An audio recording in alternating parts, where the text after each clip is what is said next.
Kung hindi sira o bumigay, hindi naman mahagilap ang 5 flood control project sa Nauhan, Oriental Mindoro na pinondohan ng kabuuang mahigit 1 bilyong piso. Ang isa nga sa mga project dineklara pang tapos na. Nakatutok si Maki Pulido.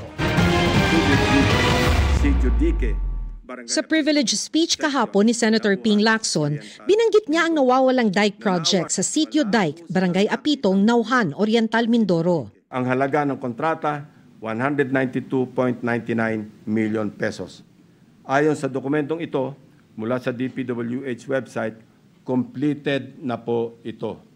Ngunit, nang puntahan ng aking team, wala po silang nakitang proyekto. Pinuntahan ng GMA Integrated News ang Barangay Apitong at kinausap si Kapitan. Ito po ang Sitio Dike. Yan po, kahit isa pong project na mega dike, wala po kayong makikita. Ay ako po, 50 years na dito na nakatira.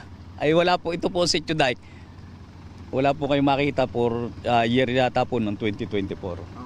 Na sana kung naisagawa po yan ay hindi na po naapektuhan itong barangay namin.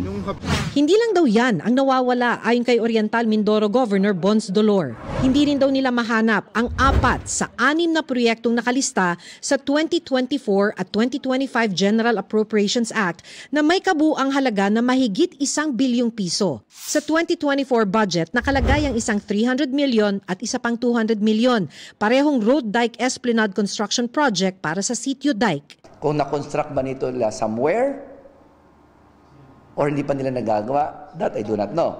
But definitely, wala.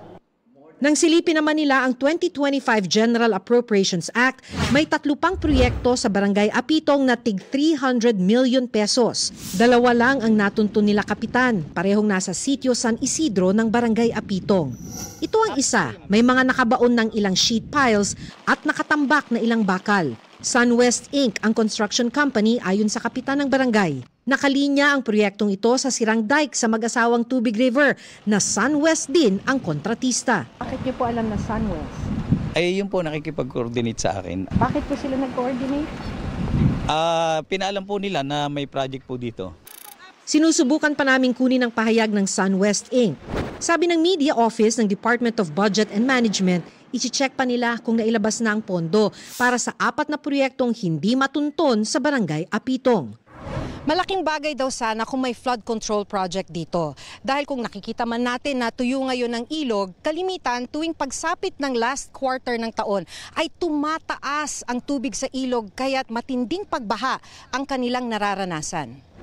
Maliban sa mga nawawalang proyekto, sinita rin ni Lacson ang iba pang sirang flood control project sa mga bayan ng Baco at Nauhan na bahagi ng District 1 ng probinsya na posible raw na congressional insertions. Itinanggi ito ni Oriental Mindoro 1st District Representative Arnan Panaligan. Sabi niya, nakalista na ang mga proyektong ito sa National Expenditure Program na hinahanda ng Department of Budget and Management o DBM bago ihain sa Kongreso.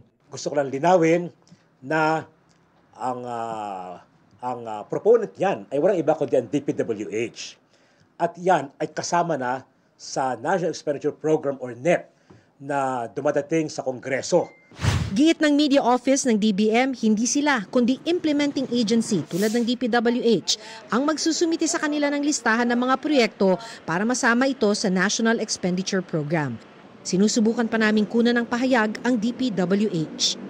Para sa GMA Integrated News, Maki Pulido, nakatutok 24 oras.